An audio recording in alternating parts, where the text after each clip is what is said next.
would like to be a part of our group, we're going to have a table back here at the back which you can probably sign up and inquire some more information about us. And one of the ways that we feel that is instrumental in disseminating information in the community is by bringing some of our learned scholars into the area. So without any further ado, what I'd like to do is introduce Brother Ndugu Kujichapalia, who is the business agent and personal associate of Professor Jackson, and he will give a personal introduction about the life and times of learned scholar. So without any further ado, I'd like to introduce Brother Kujichapalia.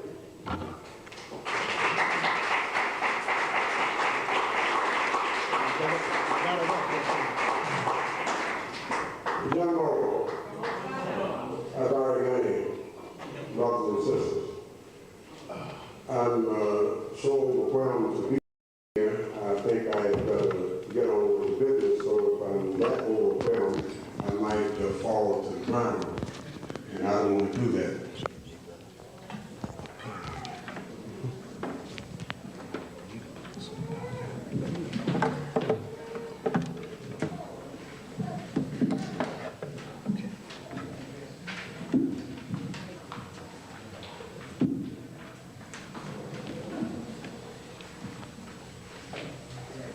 I do wish to pay recognition and acknowledgement to the African Research Committee. If it were not for them, we would not be here. So Professor Jackson and I traveled a whole heaps of miles coming from the Midwest, a place called the Windy City that's supposed to be in Chicago in the great prairie state of Illinois. And we are more than grateful to be here to try and render service to you if we can. So I'm going to try and fill the assignment as given. I'm a very obedient person when it comes to that. It says a biographical sketch, a background on Professor John G. Jackson. And professor is one who teaches different from a professor. And we are all professors because we profess something. John G. Jackson was born April 1, 1907 in Aiken, South Carolina. During his student days, he did researching and writing articles about Afro-American life. He wrote for Negro World in 1925 and was a regular contributor to The Truth Seeker between 1930 and 1955. In 1932, he became an associate director of the Blyden Society, then under the leadership of Dr. Willis N. Huggins, the most talented student to come out of the group was John Henry Clark. And if I might pause just a wee bit, when we say John Henry Clark, we sometimes should stop with silence to give recognition and acknowledgement, because Brother Clark is one who deserves such. In 1934, Brother Jackson co-authored with Dr. Huggins a guide to study of African history, and in 1937, also with Dr. Huggins, Introduction to African Civilizations, which they are in abundance over the table there in the rear. Professor Jackson has taught and lectured in the Black Studies Department of Newark College of Arts and Sciences, 1971 to 1973. A visiting professor at the City University of New York, 1973 to 1977. And a visiting professor at Northeastern Illinois University from 1977 through 1980. That's located in Chicago, and I heard the brother before me speak about the community university, and in that building we housed something of such activity back some time ago, headed by the late brother Bobby Wright, which many of you know about or heard of. Okay.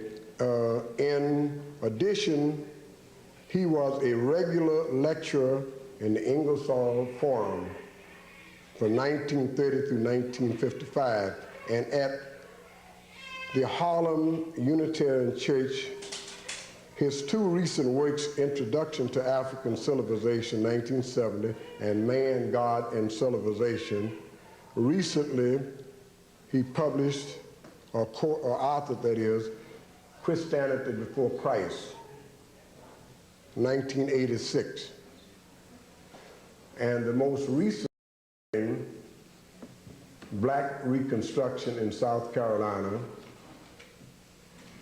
Hubert Henry Harrison, the Black Socrates, and the Golden Ages of Africa. And the last publication is chapter 2 of a book in which the brother is now going to commence writing on in high gear with great deliberation for the next 6 or 7 months after leaving your fair city of Oakland.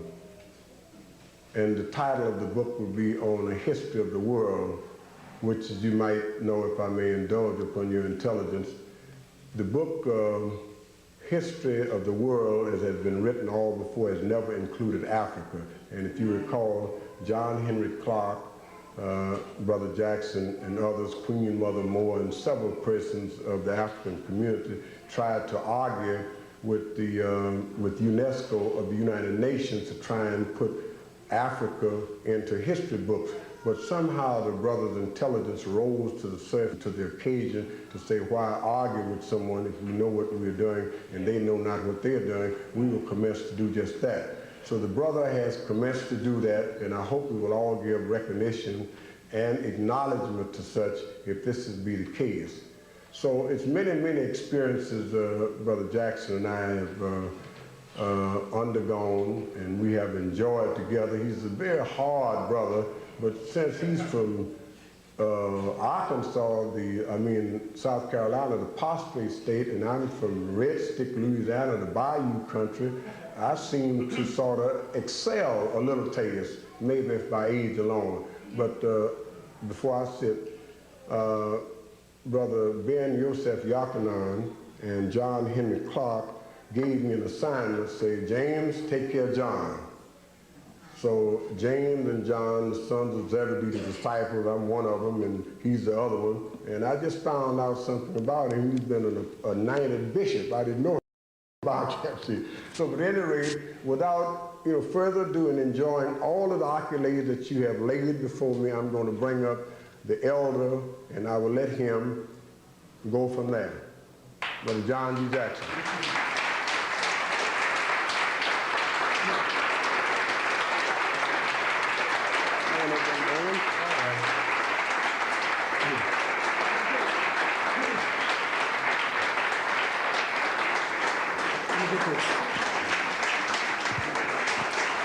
Step over this, will you? Step up. There you go.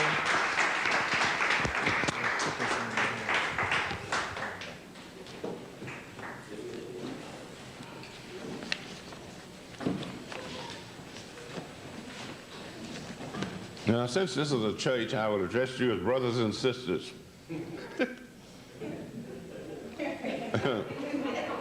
Now, I've got a lot of notes here, but I want to make just a short talk and let you people ask me some questions.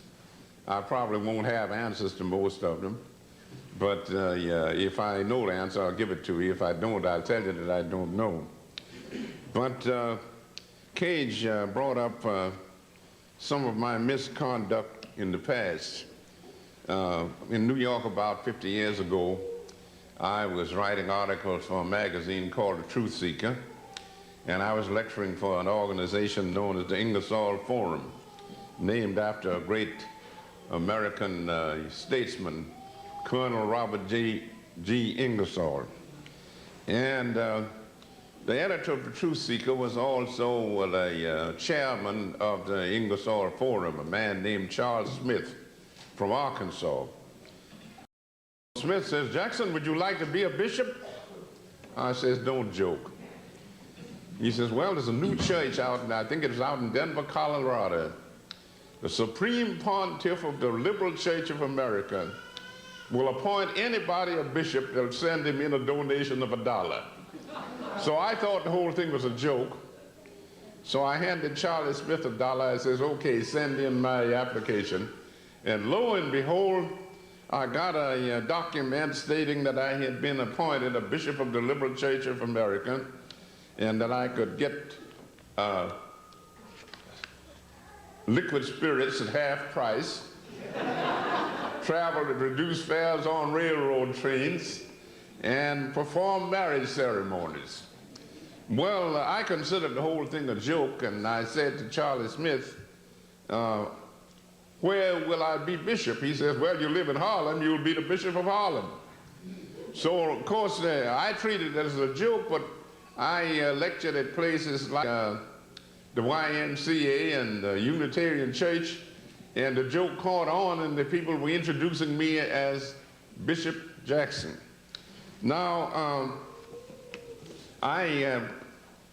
back in 1938, I wrote a little pamphlet called Christianity Before Christ.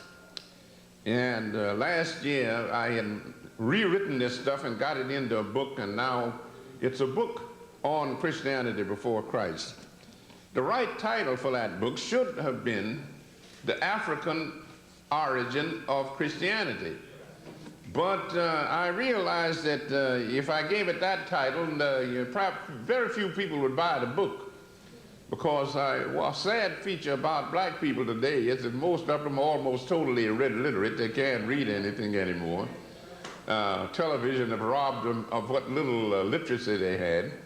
So if I just called Christianity Before Christ in hopes that a few white intellectuals would read it. And it worked out all right. The book came out late in 1985. It's been out just a little over a year now, and I think the publisher sold over 1,000 copies, so that's not bad for a serious book. When I was teaching at City University of New York, I was using 2 of my books as textbooks. Introduction to African Civilizations and Man, God, and Civilization. So one of my students came and said, Professor Jackson, is there any money in writing? I said, why do you ask that question? He said, well, I figured if there was any money in writing, I would become a writer. I said, well, wait a minute, young man. I says, you were talking through it. I said, if you had a hat on, I'd say you're talking through it. I says, if you have musical ability, you become a musician. If you have scholarly ability, you become a professor. If you have medical ability, you become a doctor. If you have legal ability, you become a lawyer. I says, now if you can write, you can become a writer. I said, but knowing you only slightly, I have an idea that you couldn't write anything that anybody would want to read. So one of the students got up and said, why do you take that attitude? I said, well, I've been teaching at this institution for quite a while now, and I asked all of my students to turn in a term paper, and I says, it's only 10 pages long, and they can't write 10 pages. They go clip pictures out of newspapers and put a picture on every other page, so that I get about 5 pages of text. I says, now you fellows can't write 10 pages in a term. How are you going to write books? I will never win a popularity contest, because I'm honest with my students, and they don't appreciate that. I had a class at City University of New York where, although it was in the college, I found out that most of my students were reading on the 4th grade reading level, a 4th grade reading level in college, and I frankly told them that most of them seemed to have the brain capacity of a mentally retarded mule. So one young lady got up and told me that she demanded an apology. And I said, young lady, I will not apologize for telling the truth. Now, one of the reasons why you will listen to me tonight is because I'm not a member of the club. I think you might know what the club is. That's the Academic Racket Club. And the way you work it is that you start out and you go through low school. They call that elementary school. That's low school. Then that takes up 8 years. Then you go 4 years of high school, and then 4 years as an undergraduate student in college. And if you're studying for a profession, you do 4 more years of graduate work in a university. Now, that's not what happened to me. I was not good in school. I was a student in a little school down in Aiken, South Carolina called the Schofield School, established in 1868 by Martha Schofield, old maid school mom from Quaker from Pennsylvania. And I went to the Schofield School, and it was a good school. I mean, it was the best school in the state, in Aiken, South Carolina, that colored people could go to. I don't know how good the white school was, but they gave them more money, so it might have been a little better. But I went to the Schofield School for several years, and I was a student there from during the First World War.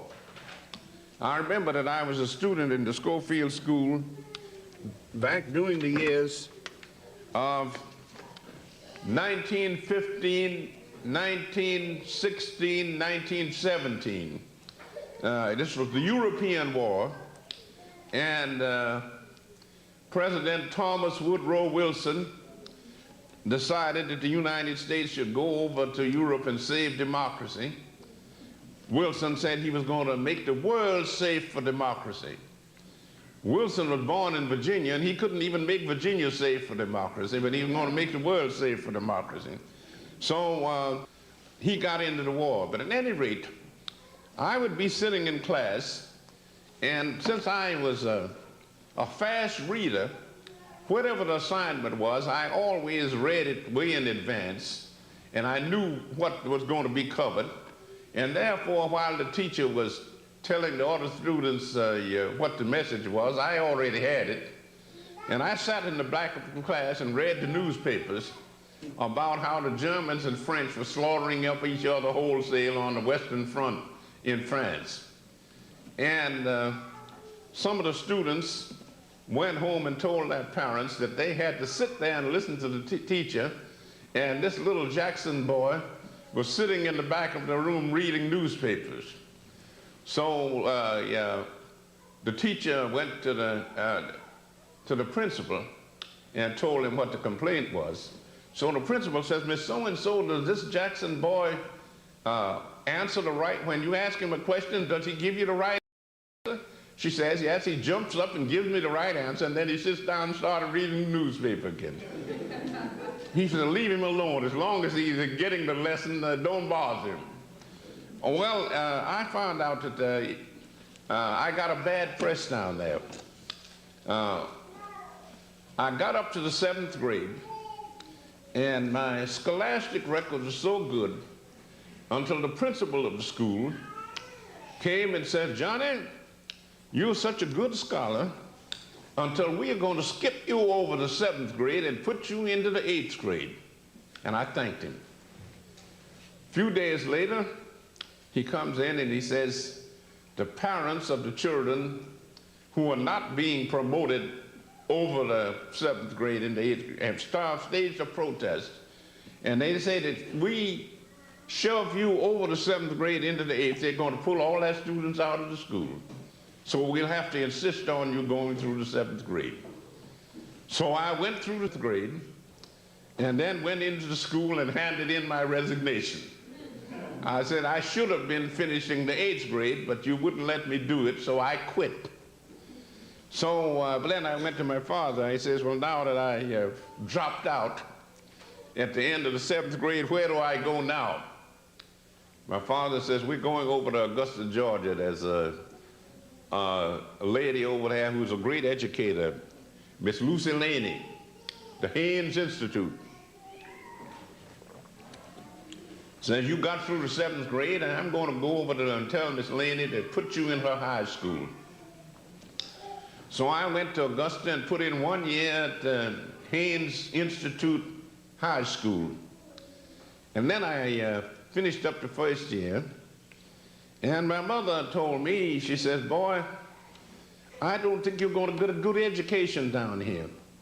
I'm going to take you up to New York so that you can go to a good high school in New York and get yourself a good education. So my mother and myself came up to New York in 1922, and I got a job down in the Wall Street district. It didn't bring me any more money. I mean, everybody else in Wall Street was getting rich except me, but it was down in that section.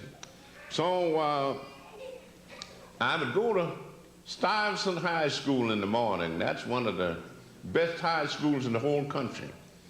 I got an education at Stuyvesant High School between 1922 and 26 that's better than you can get in the average college today, because they had high standards back in those days. Now you can go through low school, high school, college, and university, get a PhD after your name and still be an idiot. In those days you couldn't do it. Now I've been asked to, now I haven't finished the story yet. I graduated from high school. Then I got a job working as a red cap. Some of you people probably don't know what a red cap is because we don't have many railroads around today. But red caps are people who dressed up in a uniform with a red cap, and they would carry bags to and from trains and railroad stations and try to live off the tips that the people give them. There's no salary to the job. You put on a uniform and work 10 hours a day and hope that you would make enough money to pay your rent and grocery bill. So I put in 10 hours a day red capping, and then attended night classes at the City College of New York. And I was so sleepy when I went to classes until I slept through all the lectures. And they managed to stand my society for 4 years. And then they told me that since I missed all the lectures and was giving all the wrong answers on the examination paper, that if I didn't improve, they were going to boot me out of the school. Well, I couldn't improve, so I dropped out. So then I decided that since I couldn't stay in college, that I had to have an education, and I knew the right people. I knew a man named Mr. Arthur A. Schomburg, who was the curator of the Schomburg Library in New York. You all heard about that. And I would be sitting in there at the big round table and educating myself through the 10,000 books in the Schomburg collection. And whenever I got stuck, Mr. Schomburg would come over and give me a helping hand. And sometimes as we sat there, J.A. Rogers would come in. You all know about J.A. Rogers. Rogers would come in and sit next to me, so I had teachers like Arthur A. Schomburg, J.A. Rogers, and Dr. Hubert Henry Harrison, who is a black scholar that you probably never heard of. And the only reason you never heard of him was because he was black. If he were a white man, they'd have monuments built to him all over the country. Now, here's what I'm leading up to. When I was a boy down in Aiken, South Carolina, at Sunday school, I was taught that God created the white man as the superior race. And he, after the flood, when Noah was celebrating the end of this great deluge, he got drunk and took off all of his clothes and was doing a striptease. And one of his sons, named Ham, thought that this was really funny, and he started laughing. And God looked down from heaven and said, I will not tolerate this disrespect for parents. So he turned Ham black and shipped him off to Africa, and he doomed Ham and all of his descendants to be hewers of wood and drawers of water for their more fortunate brothers. In other words, Africa was of no importance in world history because it was settled by an accursed race. And I got this story in church. When I went to school, I got the same story.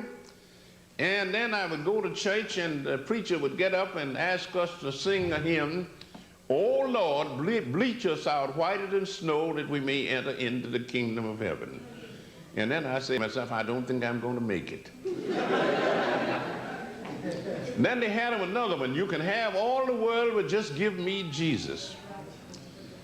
And I began to have the idea that there was something wrong with this. I couldn't imagine that everybody else had a history, but only the African people didn't have one. And then I began to study the theory of evolution. And the Bible, the way the Bible has been corrupted by white folks, you get the idea that the human race started out being white, and that the superior type of human being is a white man, and the yellow people and the brown people and the red people, they are a little bit lower, but the black man is the low man on the totem pole. He's the nobody. So I said to myself, I know there's something wrong with this. So I got up to Harlem and heard Dr. Harrison lecture and heard J.A. Rogers give lectures, and I went and studied with Schomburg, and they began to tell me what to read and what to study. And then I found out that the first human beings were not white folks, they were black people, because the human race started in Africa millions of years ago. And these black people were the first members of the human race, and some of them wandered into Europe and got bleached white, and some of them wandered into Asia and got bleached out yellow, and some of them wandered into America and got bleached out red. But the original man was the black man. And then I found out another thing, that in these these people wrote their own histories, and the Christians say that God is an oversized man. Their image of God is a big man. These ancient people in Africa said that the first God was a woman. They said because in the process of evolution, the female sex is the primary sex, and it comes first. So the woman must have become before the man. And if the first human being was made in the image of God, God must have been a woman. And there's a book out now by author named Merlin Stone, When God Was a Woman. Now, I began to study, and I found out that you go back and study the ancient history of Egypt, and especially the religion of ancient Egypt, and they had a Bible. I have a good English translation of it in 3 volumes in one, called the Theban Recension of the Book of the Dead. And in this, you take this Egyptian Bible and compare it with the King James Bible, which is popular among the Protestant denominations in the United States. And you study the Egyptian Bible and you study the Christian Bible. The Egyptian Bible goes back 10,000 years. The King James Bible only goes back about 300 years. The King James, I think it was about 1619. And then you study these 2 books and compare. And you find out that the Christians took the whole Christian Bible, the Old Testament and the New Testament, out of the Egyptian Book of the Dead. So that if you want to go to the source, don't go to King James. Go to ancient Egypt, and you've got a Bible that's 10,000 years older than anything that these Christians have. Now, after studying this, I decided to do some research and writing, and after dropping out of college, I would work on a job in the day and go to the library and study at night. In those days, they kept the libraries open until 11 o'clock at night, so that if you couldn't go to school, you could go to the library. Nowadays, they close, sometimes the library closes early, so if you wait, you're not going there. I had the good fortune to be born before there was any radio and before there was any television, so I had to learn to read, write, and count. Today, with television and radio, you have students going through college, graduating with a degree, and then they can't even write their own name. There was a University of Iowa, a student who was a football player. He graduated with a BA after his name. He was planning to be a professional football player. He had an accident and broke one of his feet, so he had to take a job as a parking lot attendant, and then when he signed the job application, he misspelled his own name. This is what you have going on today. Now, here's what I wanted to say. According to the King James Version of the Bible, if you go to a Protestant church, you find a big Bible there, and in the back of it, they have a chronology of Archbishop Usher of the 16th century, an Irish Archbishop of the 16th century, and he tells you how old the world is according to the King James Version of the Bible.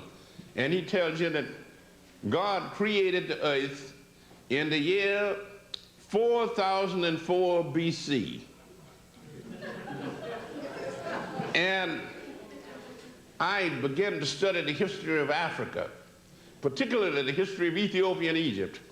And I found out that the Egyptians built the Great Pyramid over 1,000 years before the earth was created.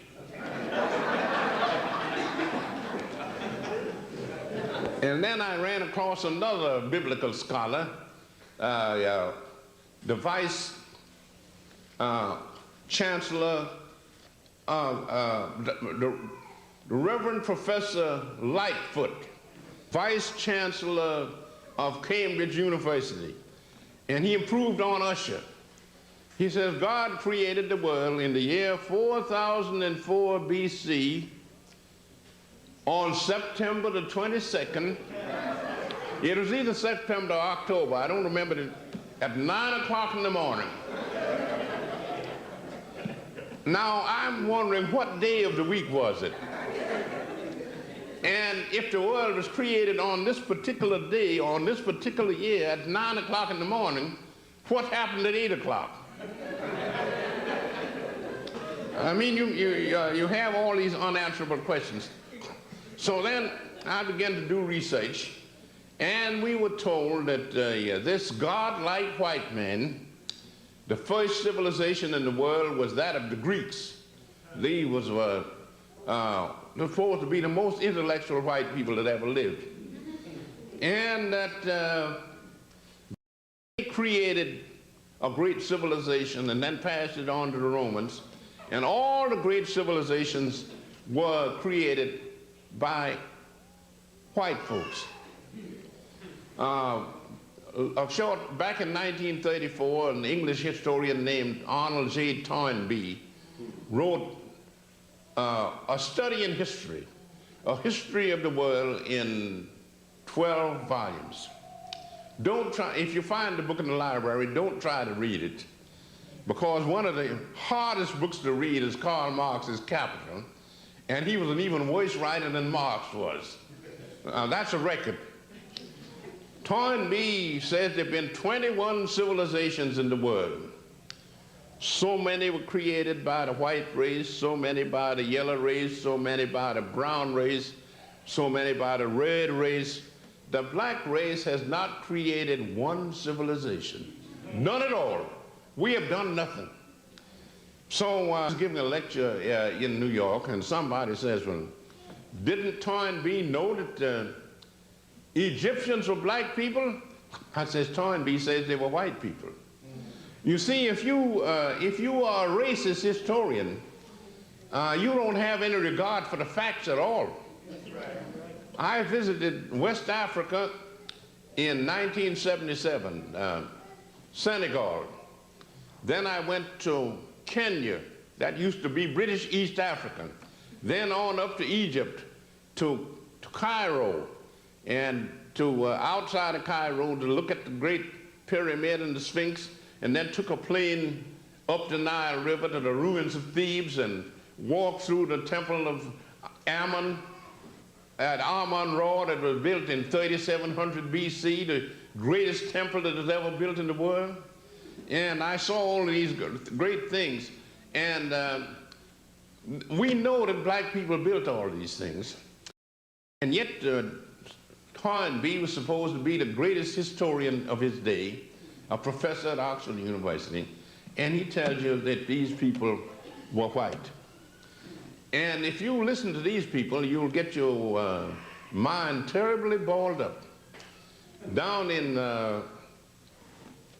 Kenya, outside of Nairobi, I visited a village of people that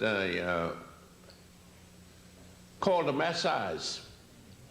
The Maasais of the same racial stock as the ancient Egyptians and the Ethiopians. And while I'm standing there looking the village over, some of these people came up and I was shocked. All the authorities that I had consulted told me that these people were members of the white race. And they were blue-black. In Senegal, where they say the Negroes, most of them were sort of medium brown colored. None of them were actually black, but they are Negroes. And then you go over to East Africa among the Maasais, and most of them are blacker than a blackboard, and they're white people.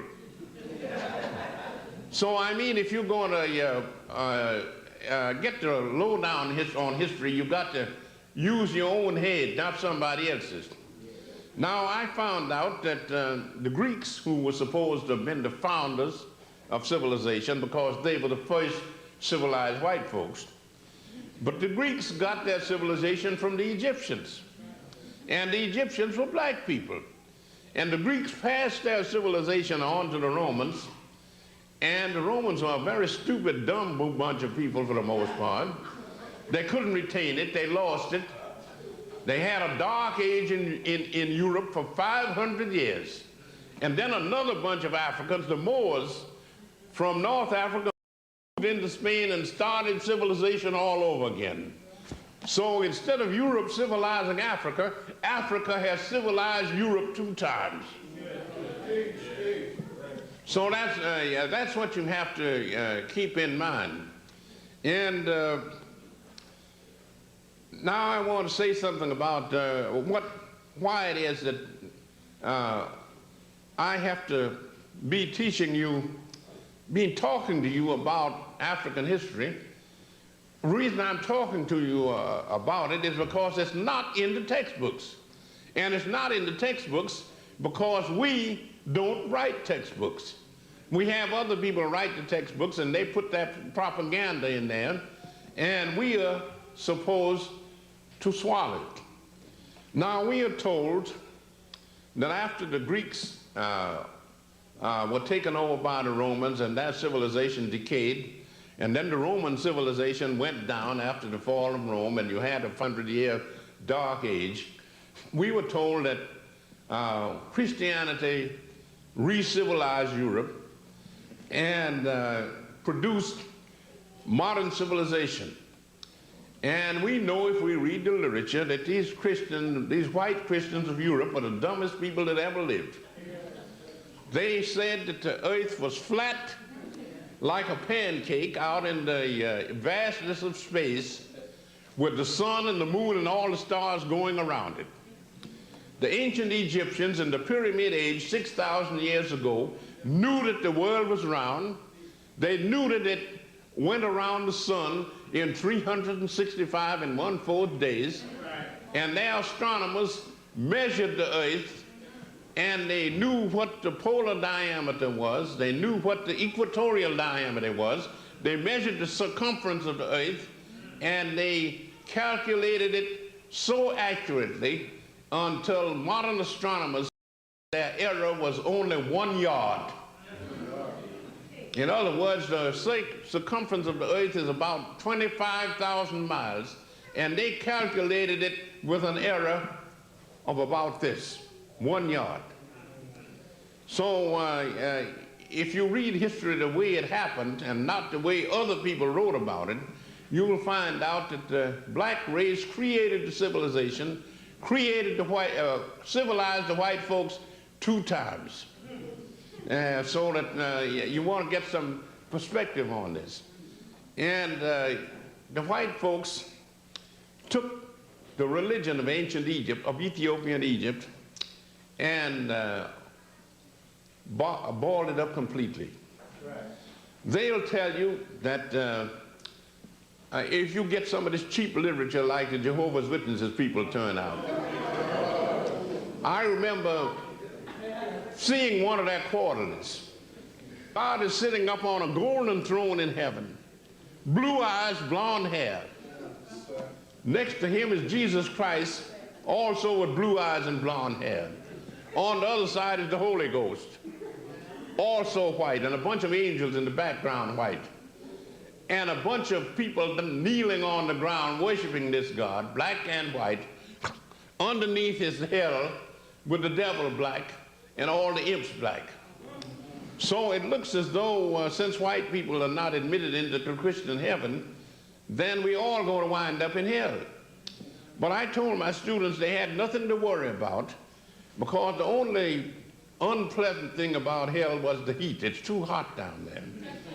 But since if you go there, you're going to stay a long time, and if you stay long enough, you get used to the heat, so that then it won't bother you anymore. And then I found out that the Africans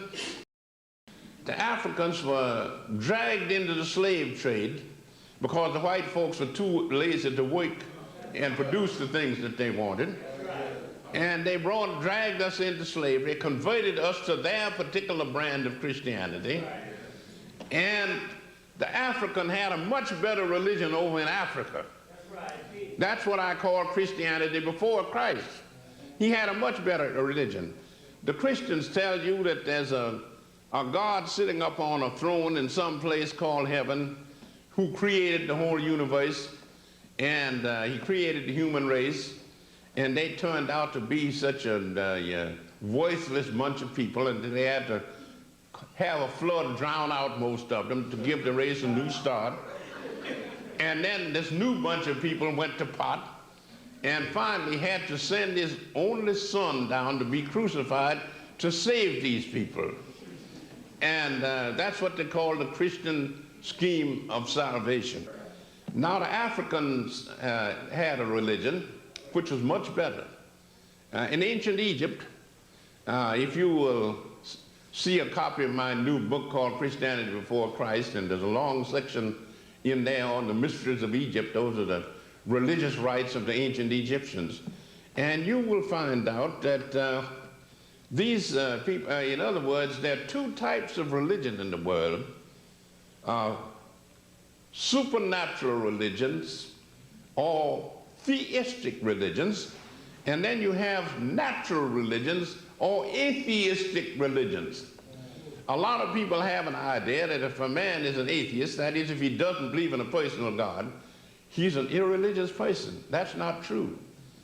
The Africans had an atheistic type of religion, and they were deeply religious people because they believed in that man not only has a body, but he also has a mind, soul, or spirit. And they took the position, for instance, if you went to a temple in ancient Egypt and told the priest that you wanted Horus, the Egyptian Christ, to save your soul, he would tell you not to waste his time.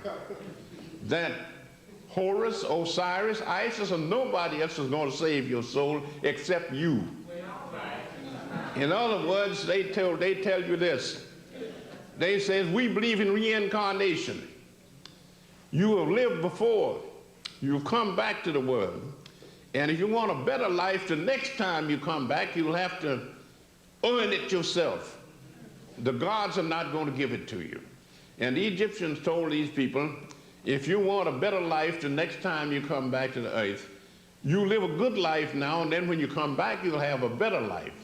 But if you lead an evil life, the next time you come back, it'll be worse. So it's up to you. Yeah, so that they told people not to pray to gods, angels, or anything to save them. It was their job to save themselves. And I think that's a better religion than asking some dead Jew to save you.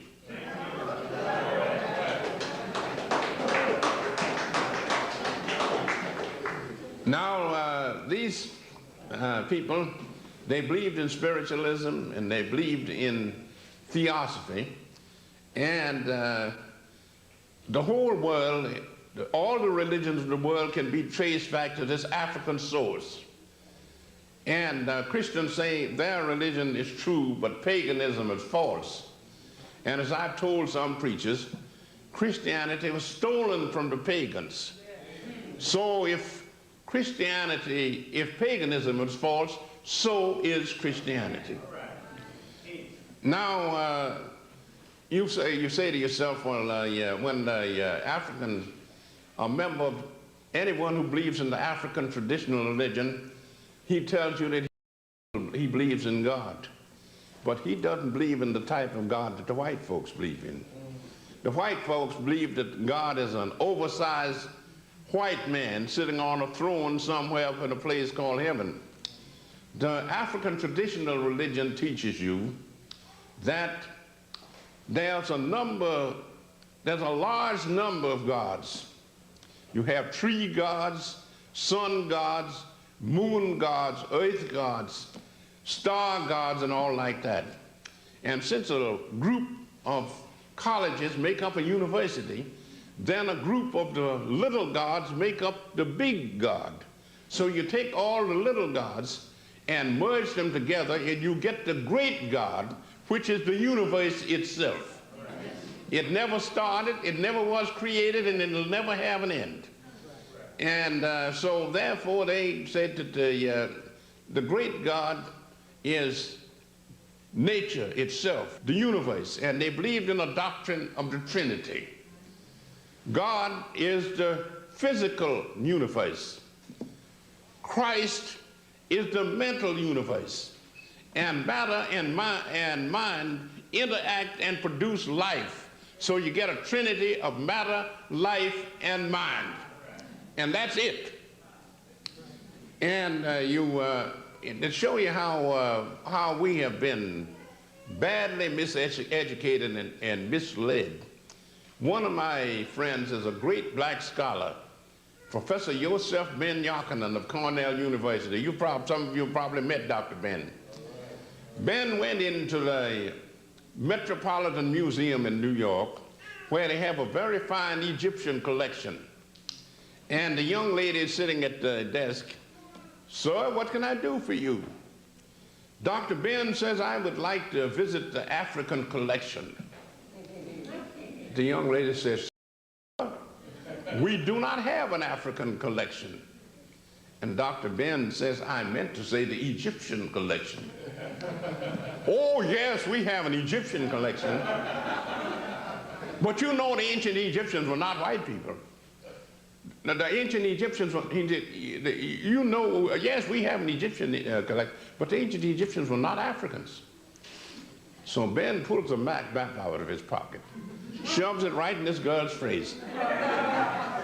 Young lady, here's a map of Africa, and there's Egypt. Wouldn't you say that Egypt was in Africa?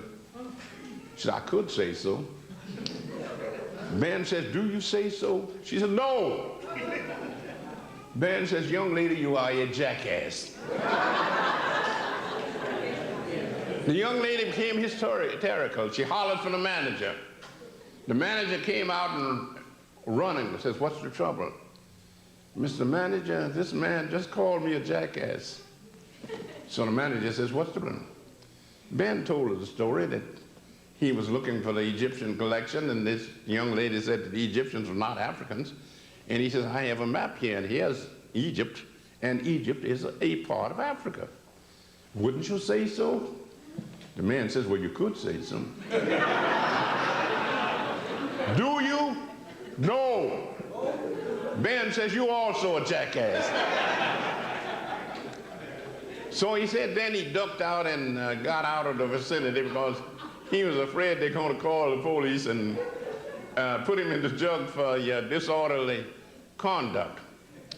So this is the way we have been miseducated. Now, since Egypt was a great African culture, we find out that a few years ago there were no black Egyptologists. We did have one recently, but he died at an untimely age, and that was Dr. Diop of Senegal. I visited him over in Africa and talked with him back in 1977, and Diop, besides being an Egyptologist, he was a lot of other things besides. So then we have a young lady who is an authority on Egyptology. She's now working for the Oriental Institute of the University of Chicago and doing research in New York as Mrs. Deidre Wimby. You might have heard of her. She's a young lady that is going to be the first black woman Egyptologist. Now, there was a brilliant scholar at Howard University a few years ago, Professor William Leo Hansberry. He graduated from Howard. He went to Harvard University and was planning to work for a PhD in Egyptology under Professor George Reisner.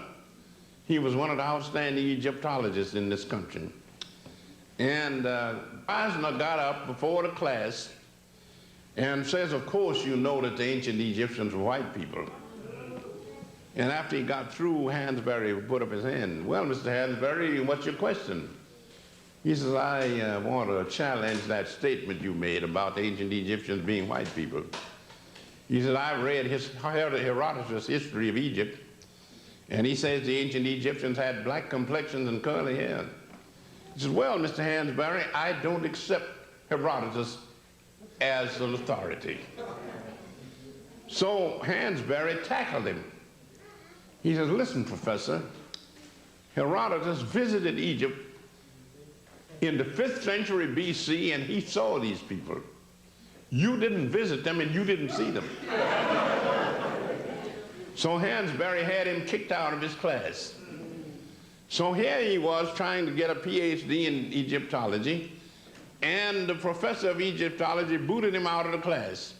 So he went to see the head of the Department of Anthropology, Professor Ernest Albert Hooton. And he says, Professor Hooton, what shall I do now? He says, well, Mr. Hansberry, he said, if Reisner won't give you a PhD, you're not going to get it in this country. He said, I think you should go over to England and try to sign up in either Oxford or Cambridge. And he gave him some references. And he went over there and he told him that he wanted to get a PhD in Egyptology. And the people in England were more honest. At both Cambridge and Oxford, they told him that they did not want any black Egyptologists, so they weren't going to give him a degree.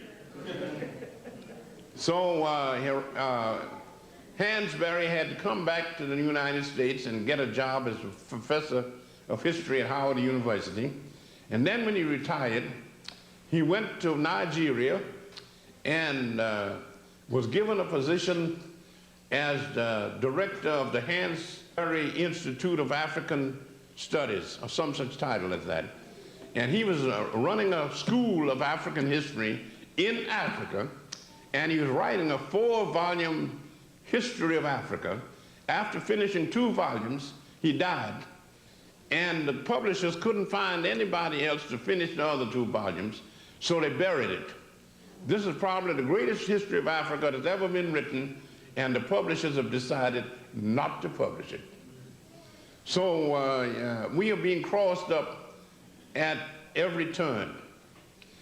And you find out that to show you what a vicious breed of people these racists are, in my book, Man, God, and Civilization, I quote a psychologist from the University of Chicago. This was back around 1909, a man named Professor R.M. Cattell. And in this book, he said that the whole Negro race should be painlessly exterminated because they were a menace to humanity. Fortunately, people didn't buy his argument. They didn't round up all the black people and have them exterminated for the benefit of humanity. But the way the world is going now, if we can't retake our fame, as Dr. Edward Wilmot Blyden said, if we can't, we were once on top. If we can't get on top again, they probably will exterminate us. And people tell me, well, how are we going to do it? Well, I'm a retired member of a union in New York City, District 65, UAW, AFL-CIO, and we say that if you have a problem, you have to solve it. Nobody else is going to do it for you. And our union, if we had a problem, we solved it. We went out on a strike. We were walking the picket line for weeks, and it looked as though we were going to lose. But we kept plugging along. We finally won the strike, and there was a victory celebration. Our union had 50,000 members. And one of the members got up and said to the president, why did we win this strike? We had everything against us, and yet we won. How did it come about? And the president says, we won because we couldn't afford to lose. So that's our position now. If we want to survive, we can't afford to lose. And it's going to be up to us to see to it that we do survive. About 50 years ago, they had a professor of philosophy at the University of Chicago, Professor Thomas V. Smith. And he had a class in Philosophy 1. And when he got a bunch of students together and gave the first lecture, he says, my dear students, before giving my first lecture, I want to tell you a little story because I think it'll help you out. He says, an old maid went to bed one night, went to sleep, and she dreamt that in the middle of the night she woke up and there was a handsome young man standing by her bed. And she looked up and she says, young man, what are you going to do to me? And the young man bowed politely and says, lady, that is up to you. This is your dream.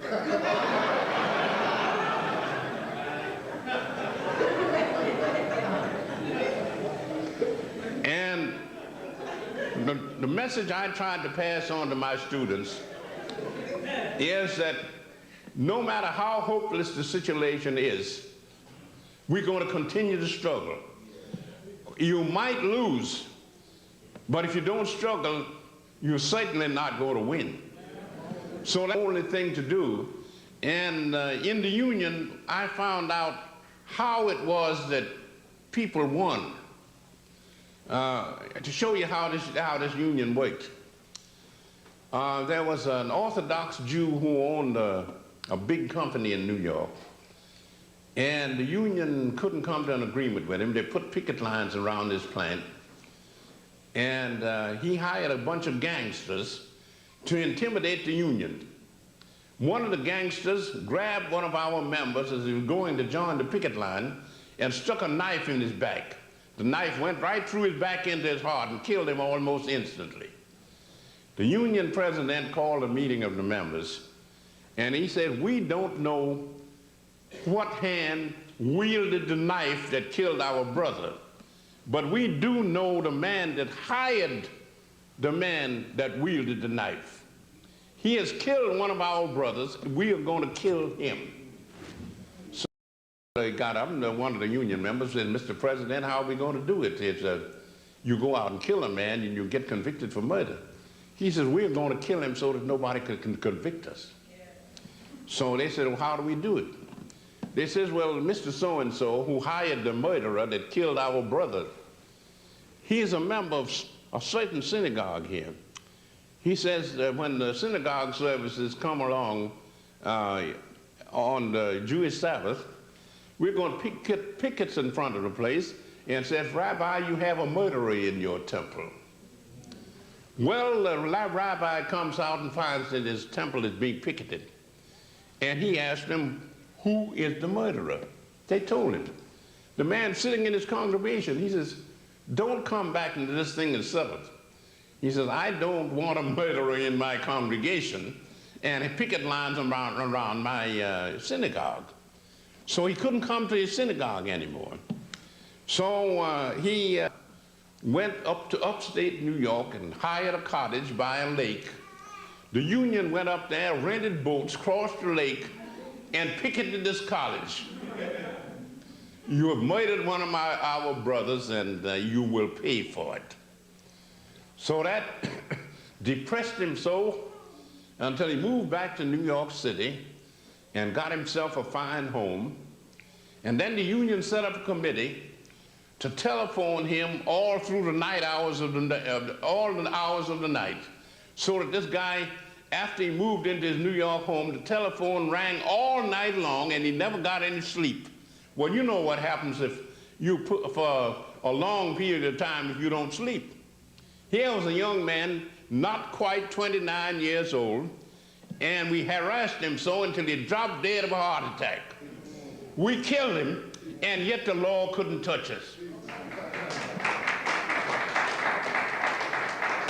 I've heard, I knew a preacher in New York that I admired greatly, Elder S.J. Worrell. They called him Steamboat Bill, because in his younger days he'd been a buck and wing dancer on the showboat in the Mississippi River. When he retired, he became an evangelist. He started a church in Harlem, and he got up on street corners and taught the people the kind of religion they should be getting. They weren't getting it in the regular churches because all the regular churches had turned into rackets. But Steamboat Bill was giving them the true gospel. I attended one of his meetings, and in order to get a crowd, he set up a stepladder, and he would tap dance up and down the stepladder, and then spin around on his heels on top, and then tap dance back, and the people would come to see him dance. And then after he got through, he would preach his sermon. So Steamboat Bill would say, brothers and sisters, he says, the other preachers around here are trying to set high in the sky. He says, that's not my program. I'm trying to get you a better lifestyle in this world. He says, and we'll deal with the next world when we come to it. He says, now, you've been badly misinformed.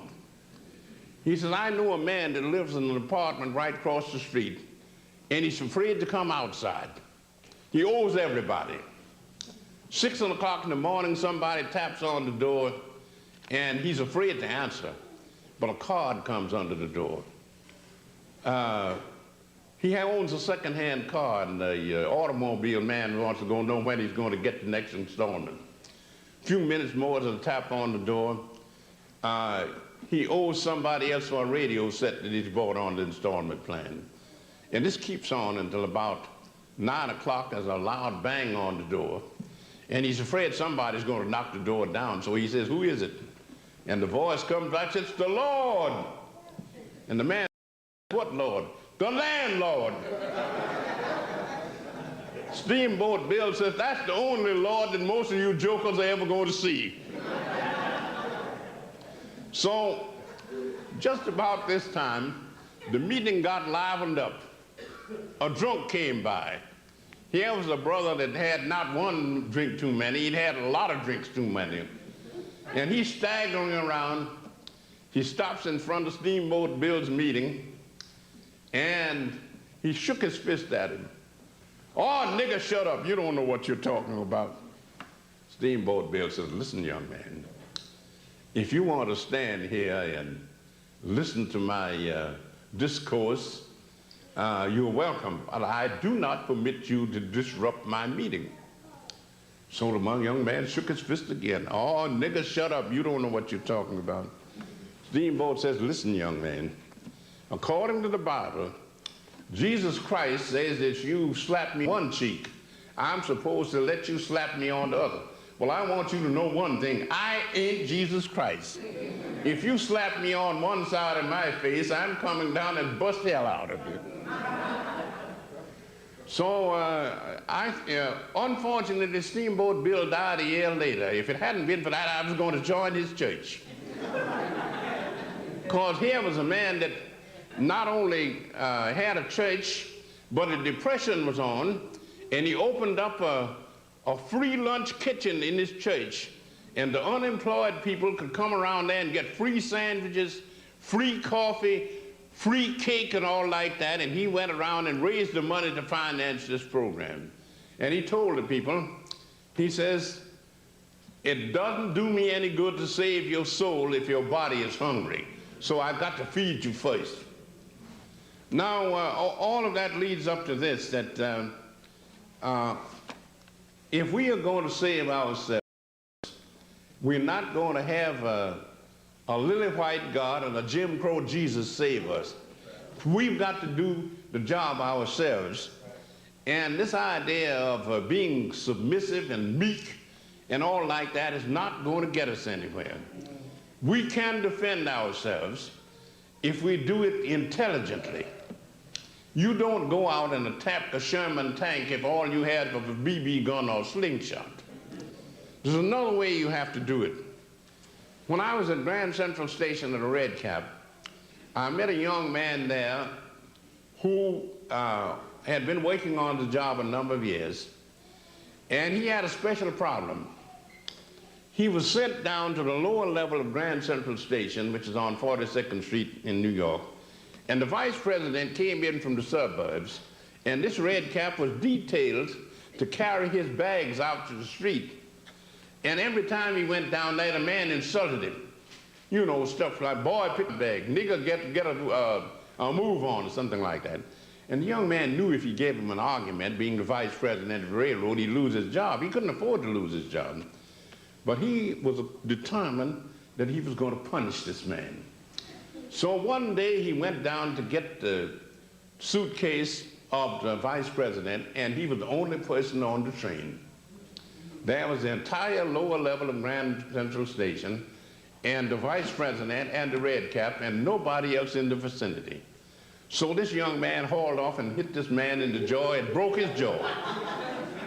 Knocked him completely unconscious and laying on the platform bleeding. Somebody later on come and found him, called an ambulance, they put him on a stretcher and carried him, I have water here.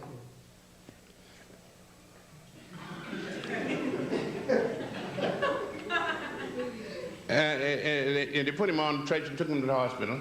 Then when he got his jaw back together, he came back and swore out a warrant to, that this Red Cap committed assault and battery on him, broke his jaw, nearly killed him and all the rest of it. So the Red Cap was hailed up before a judge. The vice president told him how this man beat hell out of him. And then the judge said to the Red Cap, did you commit assault and battery on this man? He said, no, I didn't. It must be a case of mistaken identity. I wasn't there. And then he said to the vice president, do you have any witnesses that saw this man beat you? He said, no. He says, case dismissed. This Red Cap broke his jaw, beat him nearly to death, and the judge threw out the case because there were no witnesses. So you don't have to be meek and submissive. You can get your point if you go about it in the intelligent way. And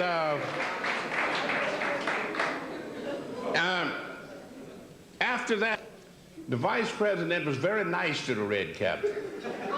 He was afraid he might get his other jaw broken, so he kept his big mouth shut. I see I have a note here that we're going to have some discussion or questions or something like that, so I'll now stop. And the floor is open for, I think we'd better make it questions because discussions will take up too much time. So you ask me some questions and I'll see can't I give you the right answers. Okay. Okay, first of all, let's give Professor Jackson a hand for being here.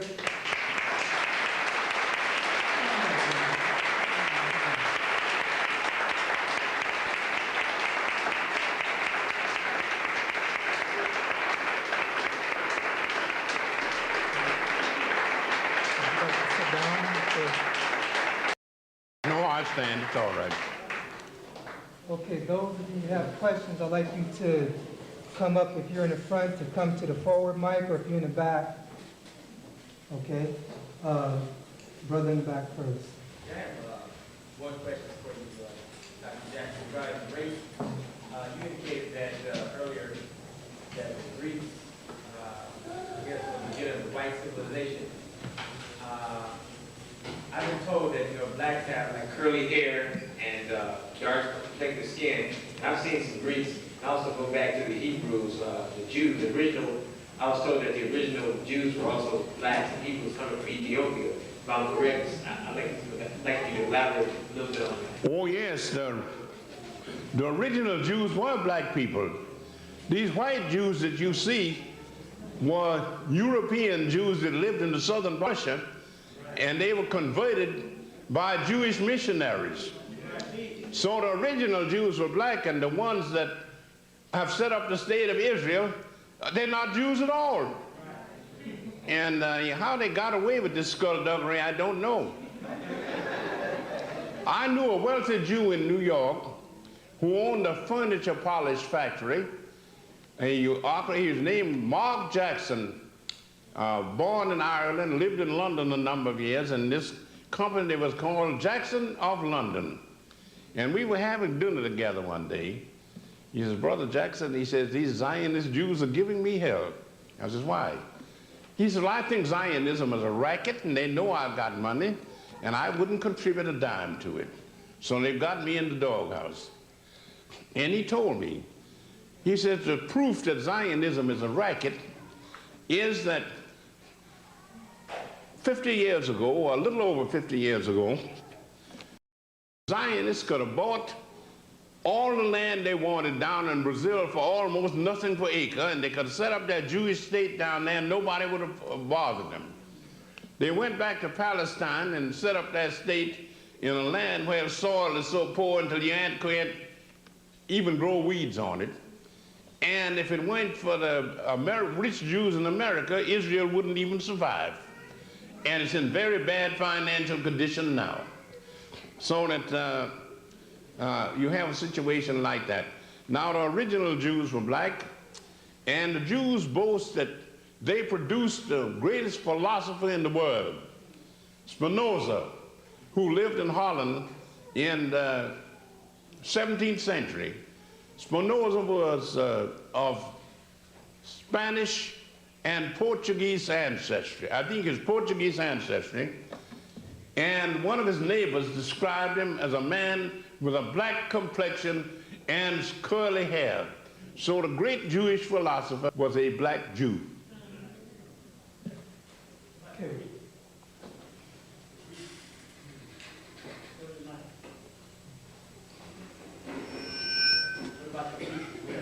What? What about the Greeks? The early Greeks, the ancient. Oh, they had a strong mixture of African blood. Everybody did, because since the human race came from Africa, according to law in this country, if you have just a small amount of African blood, that makes you a Negro. Well, if you take that literally, then even Reagan is a Negro, because if you trace his ancestry back far enough, you go to Africa. So even Reagan has African blood.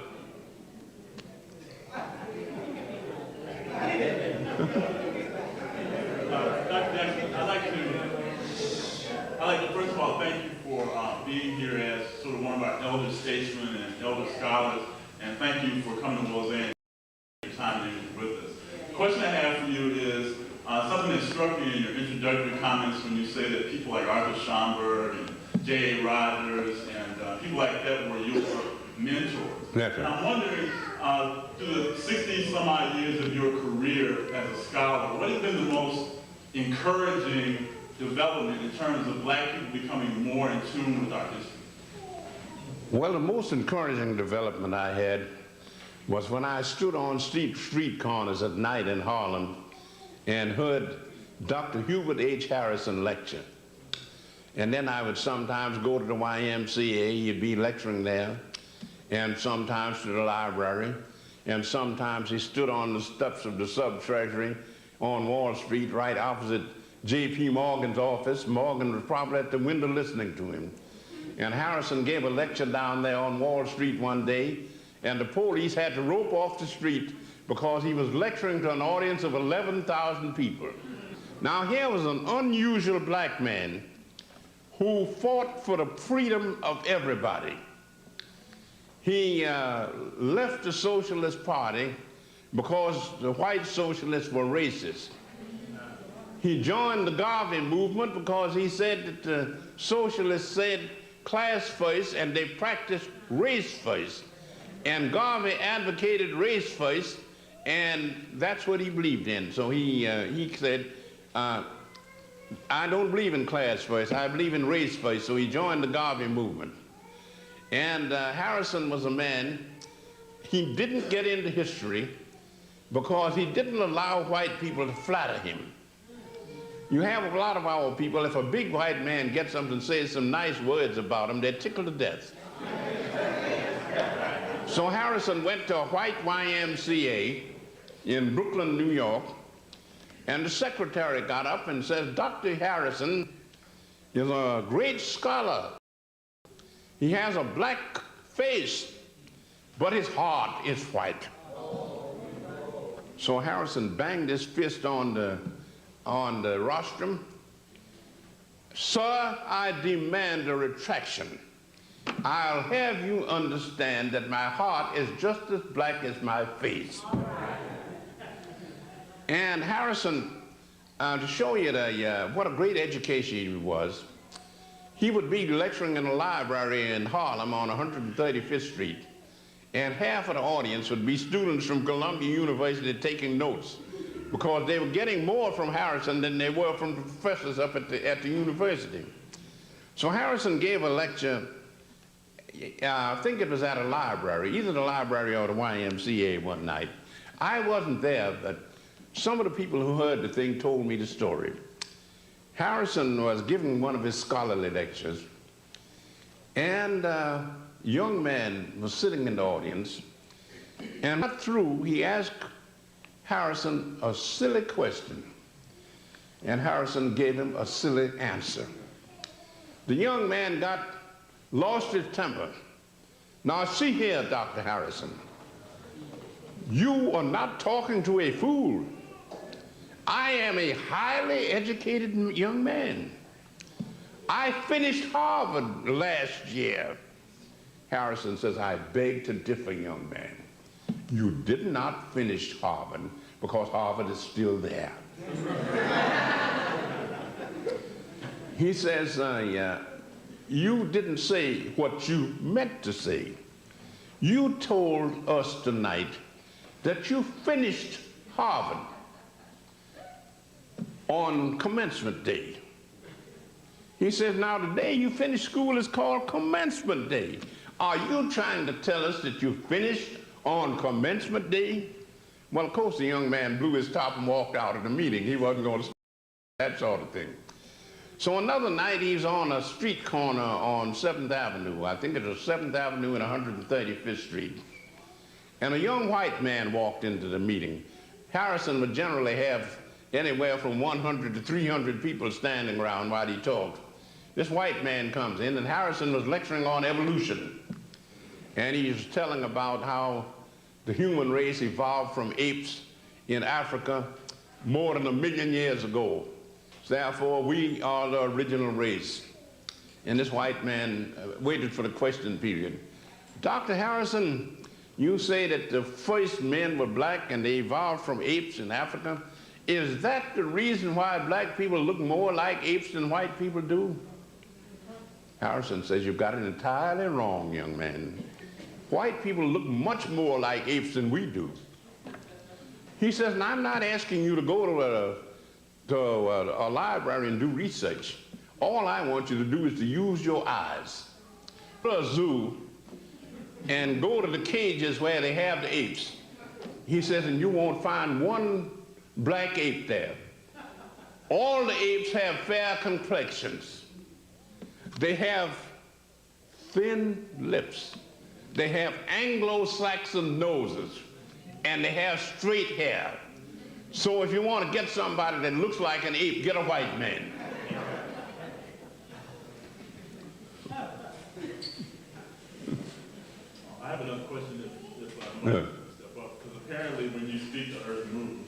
The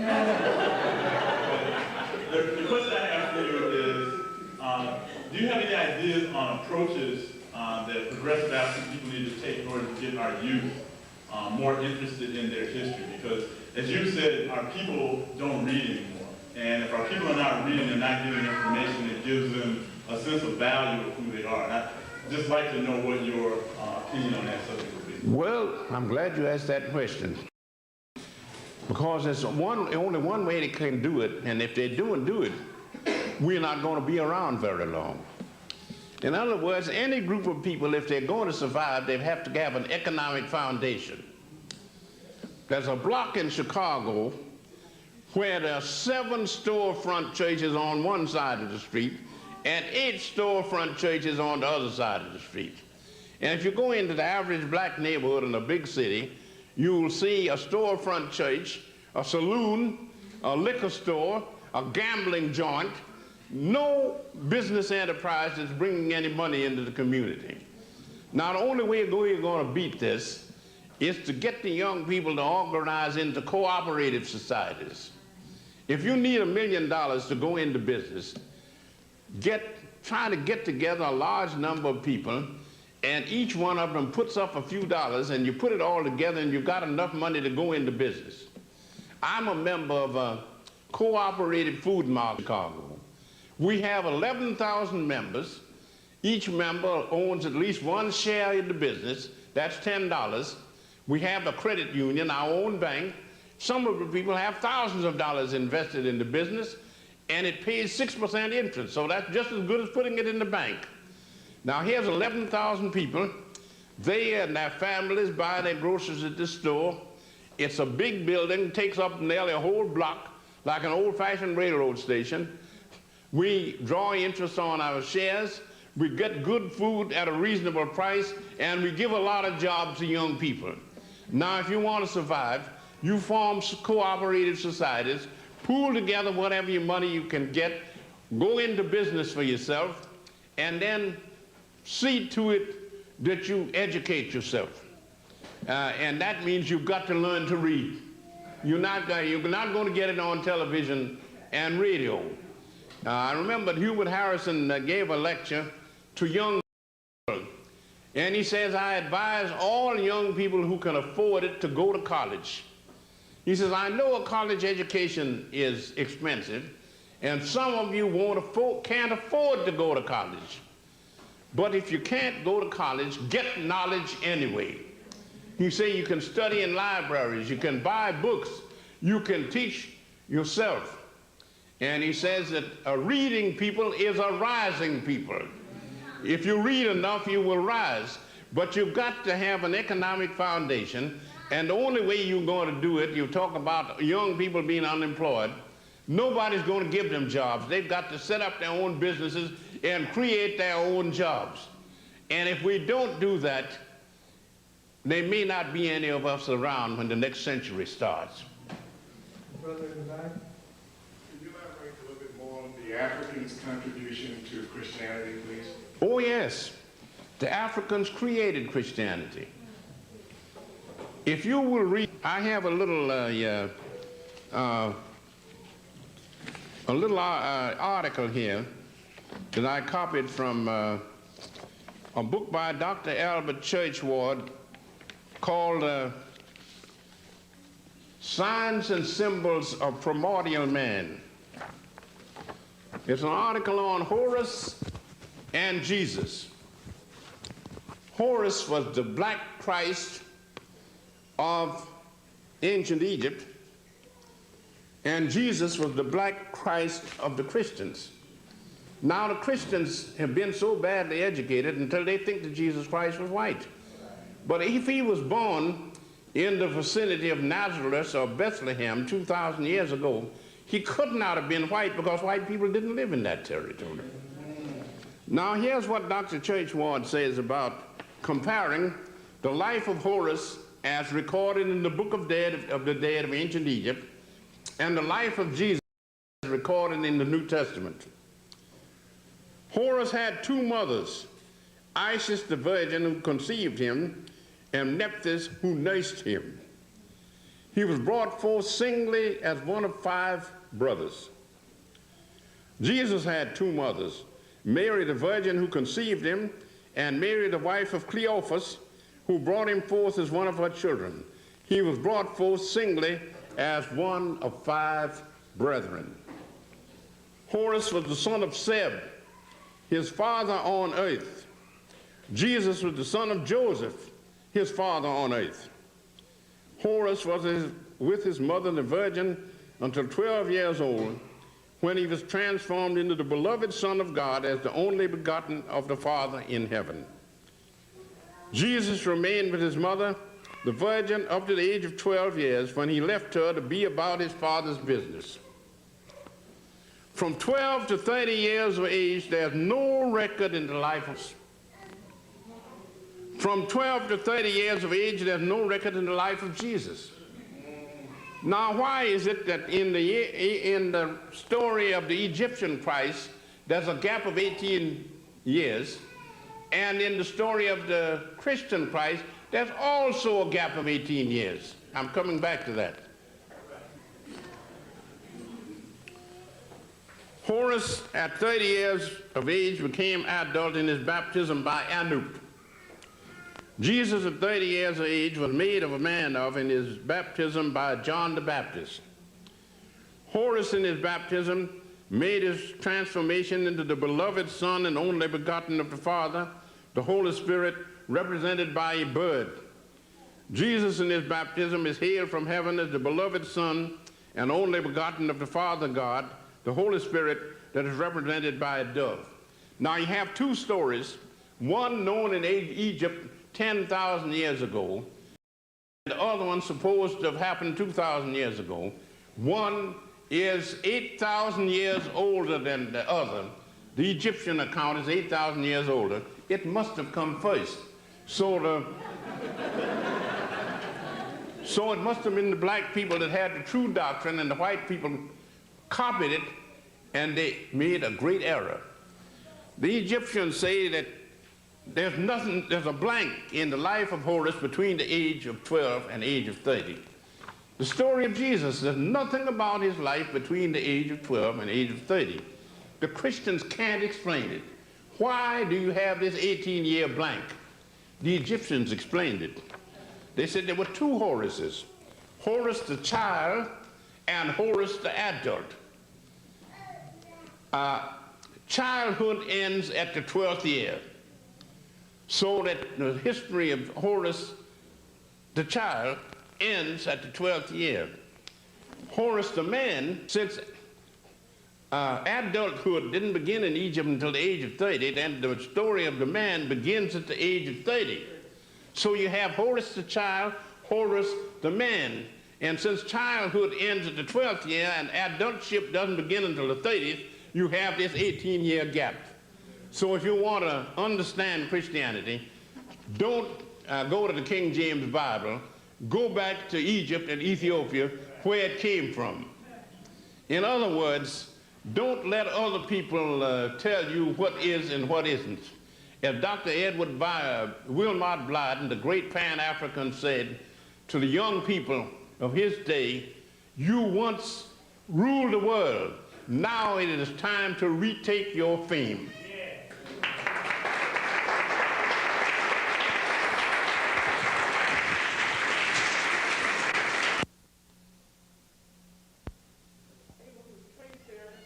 History back thousands of years, but the one ethnic group that doesn't seem to be able to do this is the Igbo.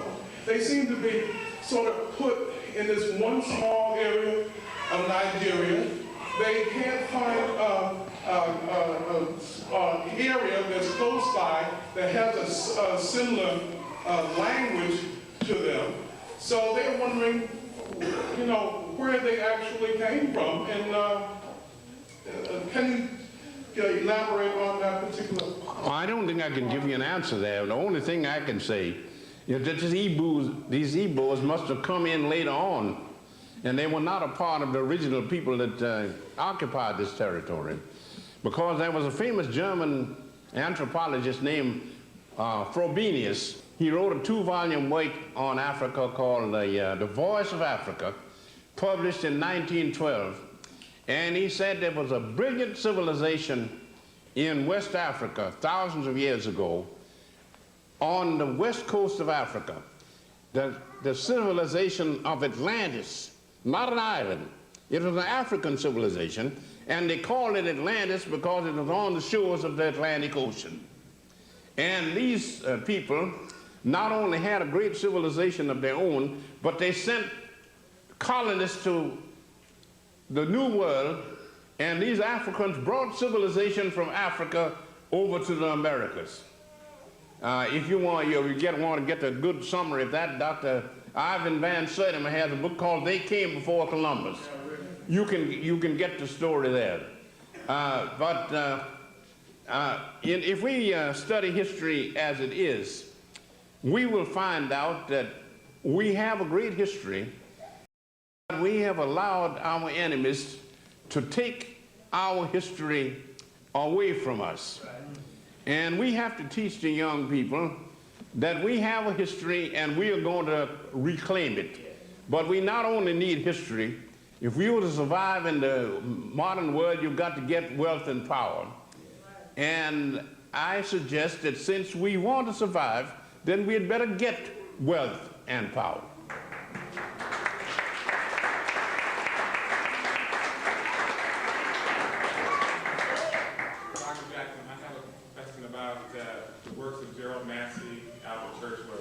These are two profound scholars you quote quite frequently in your works.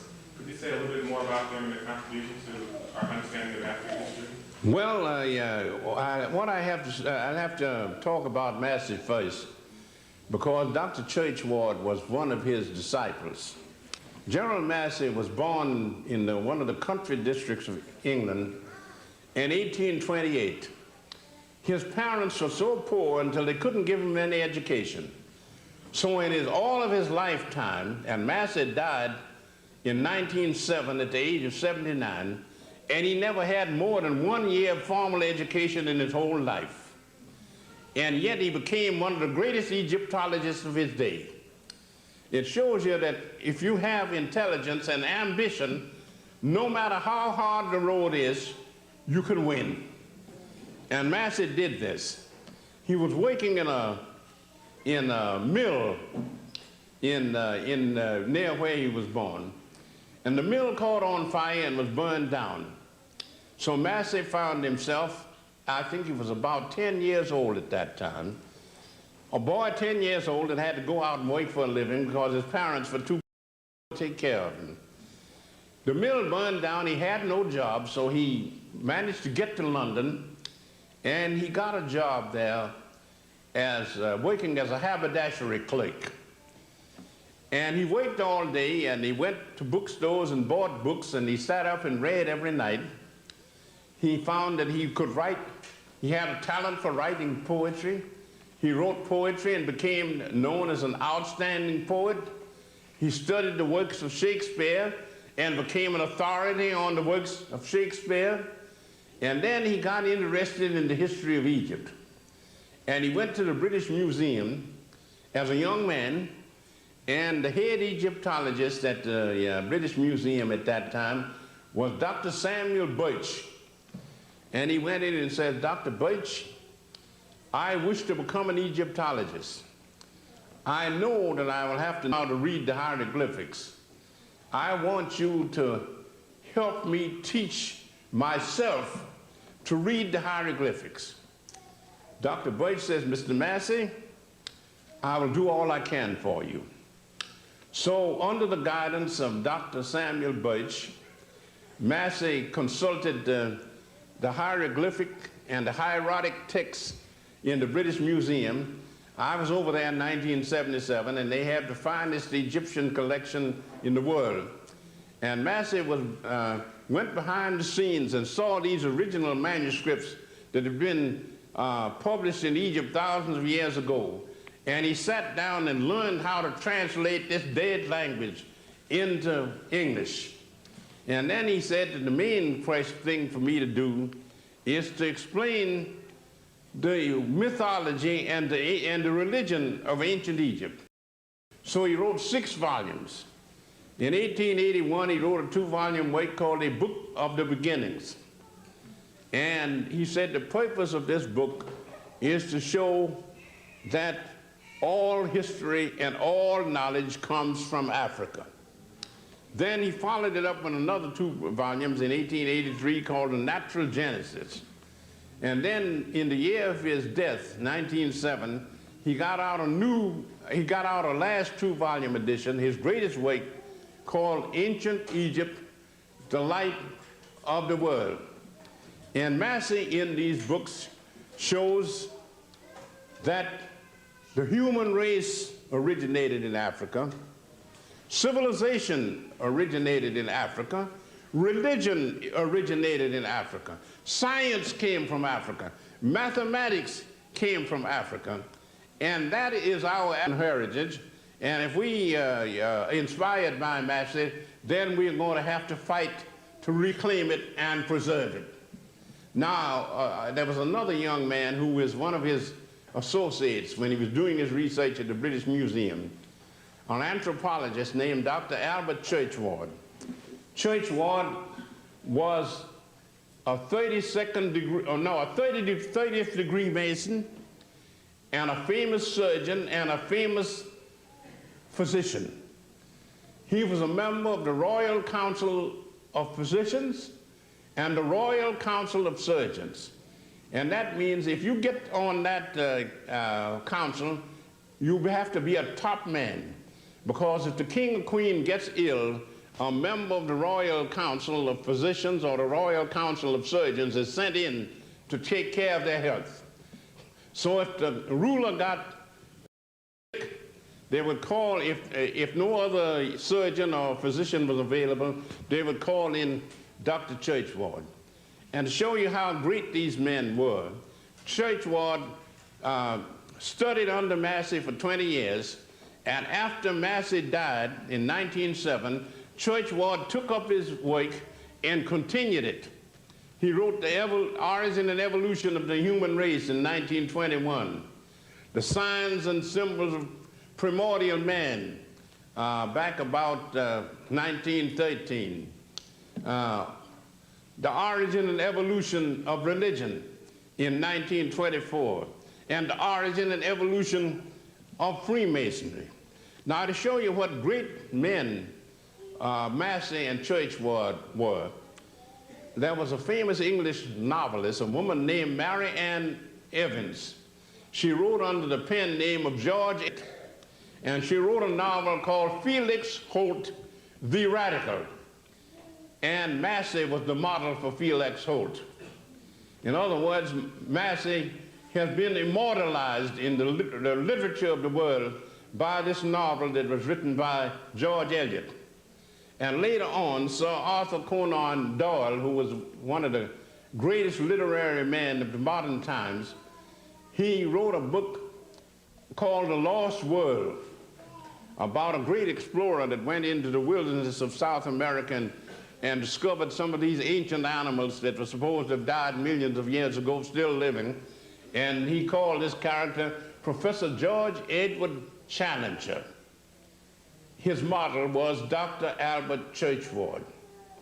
So here were 2 men that found that Africa had been left out of history, Gerald Massey and Albert Churchward, and they put Africa back in history, and it's now up to us to keep it in. All right. Yeah, I just had one question for you was about Hansberry, the 2 volumes you mentioned on African history. What I was curious about was the name of the publisher that you said that Random House. Random House. And my second question was, could you maybe share with us what you think the research agenda should be for future African scholars, especially in regards to things like the Aborigines of Australia and the Melanesian out of the South Pacific, of the diaspora? Well, they should read the works of people like Churchward and Massey, and they should always also read the works of Dr. Edward Wilmot Blyden, especially Christianity, Islam, and the Negro race. I was talking to the proprietor of the Marcus bookstore yesterday, and he told me that he's going to reprint Dr. Blyden's great book on Christianity, Islam, and the Negro race. And I would advise you, when this book comes out, to read it, because Blyden states in there, our people once ruled the world. We lost it. And now it is time that we took it back again. We must regain our fame. So you'll have to study the way, in other words, you have to study the works of people who are helping us to preserve our African heritage. And among the people, you should read the works of men like Ben Yochanan, Professor John Henry Clark, Dr. Blyden, and other people like that. You see, if people are going to survive, they've got to stick together. For instance, the people in Chicago recently elected Harold Washington for the second term as mayor of Chicago. And I was eating in a Greek restaurant. The proprietor is one of my students. He reads all of my books. And we sit down and discuss it. Here's a Greek that's interested in African history. So I'm sitting in there, and he's at another table talking to one of his friends. And they're telling him, why is it that the black people all came out and voted Harold Washington back into the office? And this man says, they should do that. He says, I'm a Greek. And if a Greek candidate ran for mayor of Chicago, even if he was nothing but a greasy bum, I would vote for him because he's one of my people. And he said the black people should be congratulated because they were putting one of their own people in office. That's what every sensible man should do. Yeah, Dr. Jackson, I've been told that when the Caucasians first came to Africa, that they were not allowed into the Central civilization because they were seen as barbaric and essentially things out of hell. First, I'd like to know, is this true? And if it's not true, what was the attitude toward Africans and Caucasians back in the first meeting? Well, the Africans didn't like these people because in the first place, they said that a healthy person had a dark complexion. If your complexion was that pale, you must be sick. And another thing they said they didn't like about these people is that they had a bad smell about them. And the Africans were very intelligent. They said God was black and the devil was white. Well, I mean, it looks that way. I was teaching at City College, and my best students were members of the Black Nation headed by Elijah Muhammad. And he said the white devils will do anything. He was absolutely right, they will. But what we've got to do is to stop them from doing it. Dr. Stewart? You hear about the mystery system and the process, the elaborate process and the priesthood. Can you talk a little bit about the male-female roles? I tell you, I don't have time to talk about it, but you'll find it in my books. All you've got to do is read Christianity Before Christ. It's on the table up there.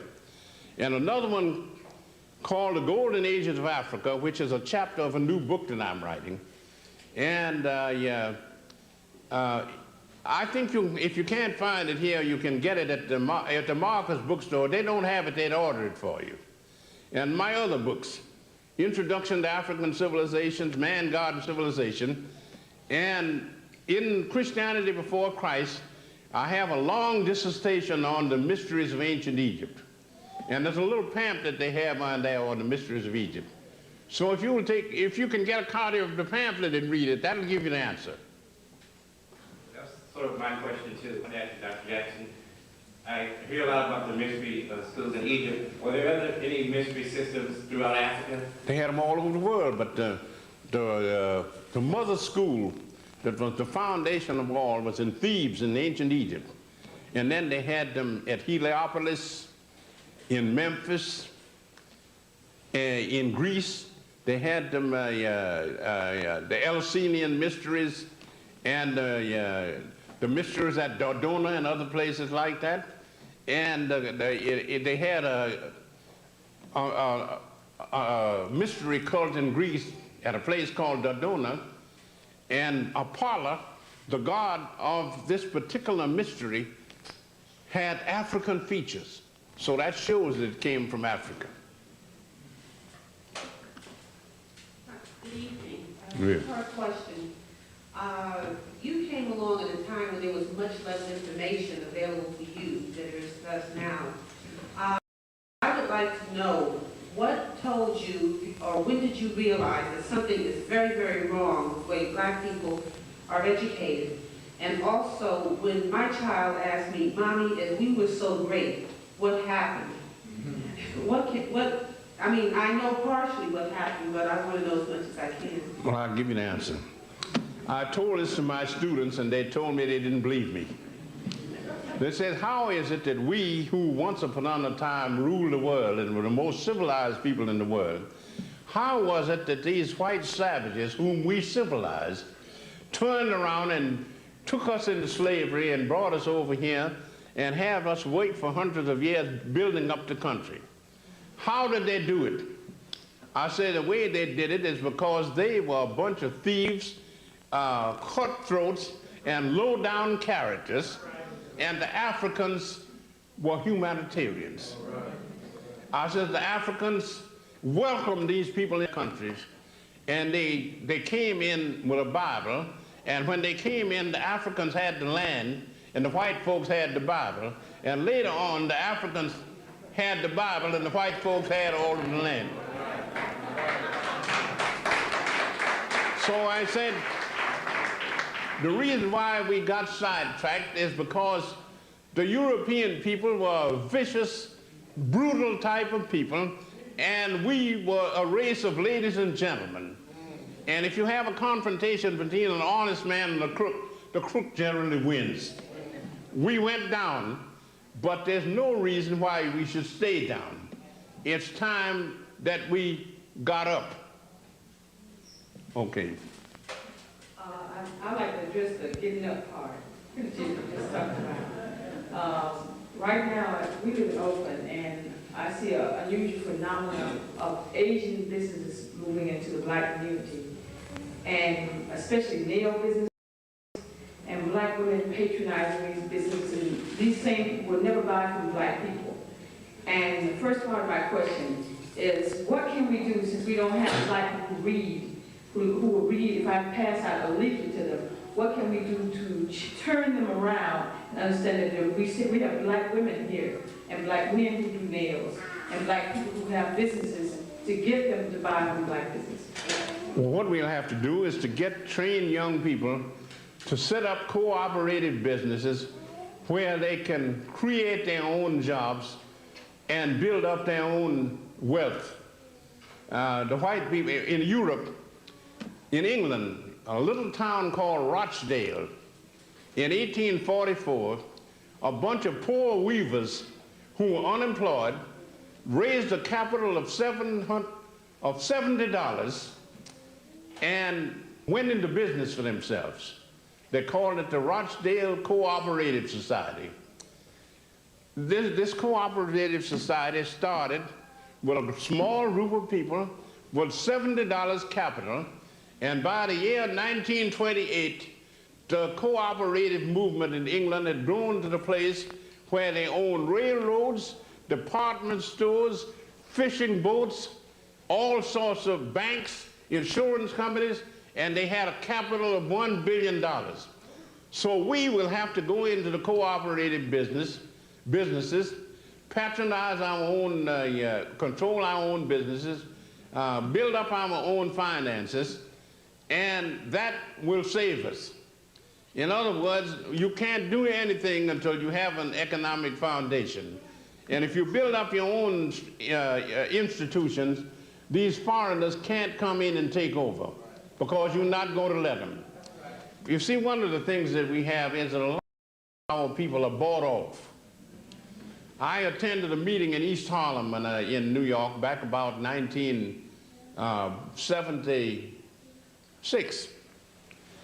and a disciple of the Honorable Elijah Muhammad asked me to join in with his organization to drive the white devils out of East Harlem. It's our neighborhood. We're going to set up our own industries, our own stores, anything like this. Why should these people come in and take all the money out of the community? We're going to manage our own affairs.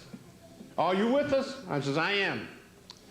So I said to myself, well, I hope Hannibal gets his crowd together. I says, we might start a riot that'll make the front page and I might get killed, but I'm going to join in. I waited for a year, nothing happened. The city went bankrupt and I lost my job teaching at the city college. I took it to Africa, and on the way back I was talking to a delegation from Northeastern Illinois University in Chicago, and they said, you don't have a job in New York? I said, no. They says, as soon as you get home, start packing and come out to Chicago. We'll make you a visiting professor at Northeastern Illinois University. So as soon as I got to New York, I packed up and came to Chicago, and I'm still living there. I taught 3 years at Northeastern. And those are the things. You've got to have knowledge, wealth, power, and you've got to have ambition. Because in other words, the main reason why our people let foreigners come in and take them over is because they hate themselves. Yes, right. I was walking along 7th Avenue in Harlem during the 30s, and a sorry-looking, hungry young man, raggedy, was standing on a stepladder, and here's his message. I'm hungry, I'm broke, I ain't got no job, and I don't see no job in sight. I hate myself. Well, you're not going to get anywhere that way. You've got to love yourself. I hear some of the preachers tell us we should love our enemies. That's not the answer.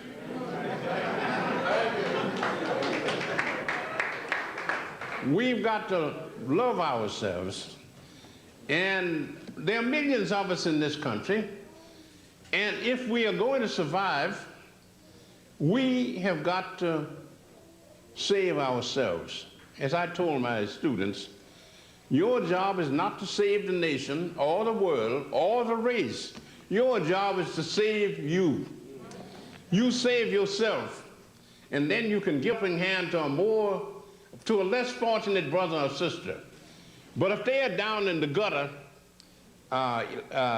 helpless, you're not going to solve anything by getting down there with them. You've got to establish yourself first, and then you can pull them up out of the gutter. That's the only way we're going to make it. And Hubert Harrison had a slogan on that. He says the reason why we are in such a bad fix is that most of us have wishbones where our backbones ought to be.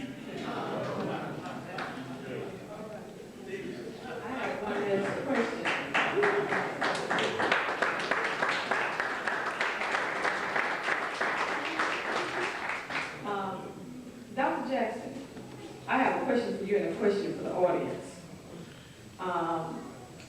Do you believe in pushing African studies in the public schools? I think African studies should be in all schools. I have a question for the audience. 2 weeks ago, this coming June the 3rd, Berkeley School Board had a meeting, and very few black people came out. And this meeting was for African studies in the public schools. They have the only African studies program in the country in a public school. Now, they're going to come back down here this coming June 3rd, this coming Wednesday night.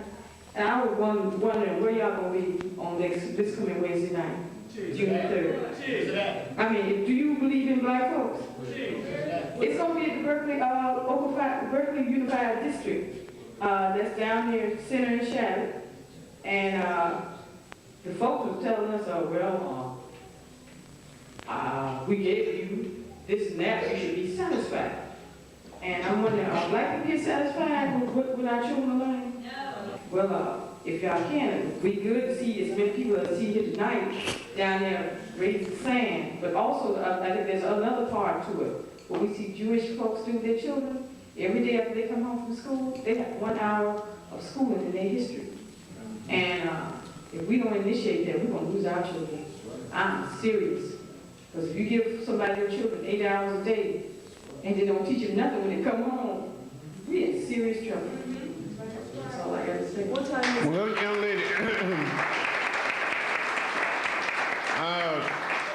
you asked the audience to answer. I think these people agree with you, so I hope they will turn out at this meeting. But here's what I find out our trouble is that we are always expecting somebody else to solve our problems. And I told my students, don't expect the good white folks to solve our problems, because they've got to the place now where they can't solve their own problems. So how are they going to solve ours? And here's what I found out. When I was teaching at City College in New York, the union, the member of the union that I was a member of, District 65, UAWF of LCIO, they asked me to come down and address, give a lecture, a memorial lecture for Dr. Martin Luther King, Jr. It was King's birthday, and I was to come and give a lecture telling of all the great work that Dr. King gave. The union had a membership of 50,000 members, 75% of them black, and the audience was 90% white. And when I confronted some of the black brothers and sisters and asked them why they boycotted the meeting, they said, well, Dr. King is dead now. He can't do nothing for us now. So, I mean, there was a great white man in this country who was our friend, and if we took his advice, we would have some of our problems solved already. The black Republicans of New York City had an Emancipation celebration, Emancipation Day celebration at Cooper Union Hall in New York City in 1893, and there were 3 great orators: the Honorable Chauncey M. Depew, who was a big shot in the Republican Party; the Honorable Frederick Douglass, who was the wheel horse of the Republican Party; and Colonel Robert G. Ingersoll, who was the greatest orator in the world. And Ingersoll got up before this audience, and he says, I consider it a great privilege to talk to a great race of people. He says, you black people may not realize it, but you are a great race of people. You raised the best of everything in this country. You raised the best cotton, the best corn, the best hogs, the best of everything. But you will never become first-class American citizens until you go out and raise hell.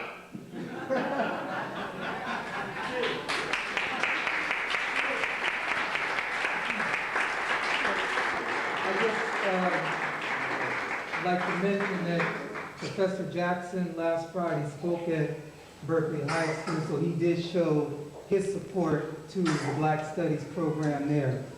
So let's.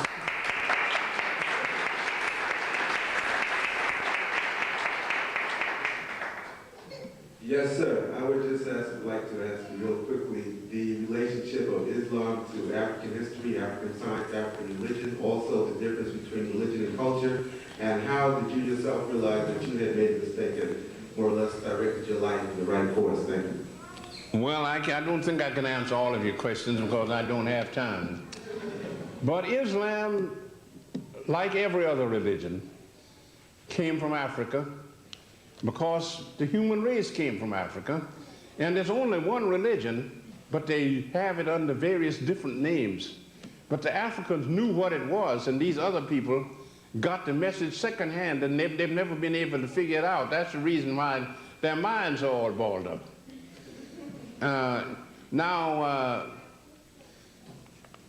I can't answer all those questions because I don't have the time left. But I think the thing for us to do is to take the advice of Dr. Blyden. We were once a great people, so now we have to retake our fame. And that means that we have got to educate ourselves. We've got to educate our children. And if we don't do that, we're not going to survive. And if we don't survive, then we don't have any problems. You know, only people that are living have problems. If you're dead, your problem's all solved. I remember being in the union hiring hall looking for a job one day, and a bunch of young people came in, probably been drinking a little bit, and they said to each other, well, we ain't got no jobs, but at least we ain't dead. So the dispatcher was standing there. He was announcing the jobs that he wanted to send members out on. And the dispatcher says, do you realize how silly you people are? He says, you were saying that although you ain't got no job, at least you ain't dead. He says, you'd be better off dead. He says, of course, if you are unemployed, you've got a lot of problems. If you're dead, you don't have any. So being unemployed is much worse than being dead, so you'd better scramble around and get yourself a job. Okay, this is the last question. Dr. Jackson, thank you very kindly for being here. I'm not sure how it is in Chicago right now, but I heard you speaking a few moments ago about youth and cooperative economic effort. Mm-hmm. Well, I've heard a whole lot of talk for a number of years around here. A lot of things have happened around here in the last couple of decades. And I heard a lot of talk about we as black people and economic effort. We have a successful youth cooperative here. Unfortunately, they are about the commercials. They sell rocks. But nonetheless, we do have a highly sophisticated percentage of the youth. Admitted only 5% of them survived, but that was true in New York 20 years ago, and what was it, 1 out of 15 survived slavery 400 years ago. I guess what I'm saying is there is a viable economic cooperative occurring here. The most successful one appears to be that for cocaine and baking soda. It seems like folks like us, and I don't know what they do about it in Chicago, I don't know what they do about it in Detroit, but that is the strongest standing economic cooperative among black people here and now. It just seems like somehow we ought to be like essentially a pop out of that. Well, I realize, brother, that we do have serious problems, but we're either going to solve the problems or we are going to perish. So we'll have to make up our minds. Do we want to live? Then we will solve our problems and we will control our destiny. If we don't want to live, we won't solve our problems and we will die. So we'll have to make up our minds whether we want to live or whether we want to die. A lot of people don't like me because they say that I say a lot of embarrassing things to them. And in my classes in school, one of the students got up and says, Professor Jackson, what is your policy? I says, my policy is to help people the way they want to go. I says, if you want to go down, I'll give you a foot. If you want to go up, I'll give you a hand. So make up your mind.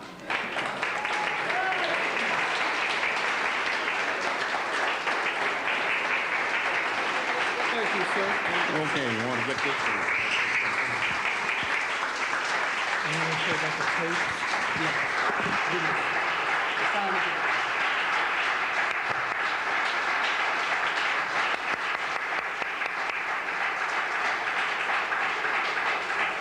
For those of you who would be interested in perhaps purchasing either audio or videotapes of this lecture tonight, you can sign up on a table in the back. Michael, can you raise your hand? Back there where Michael's at, you can sign up for audio or videotapes. Thank you.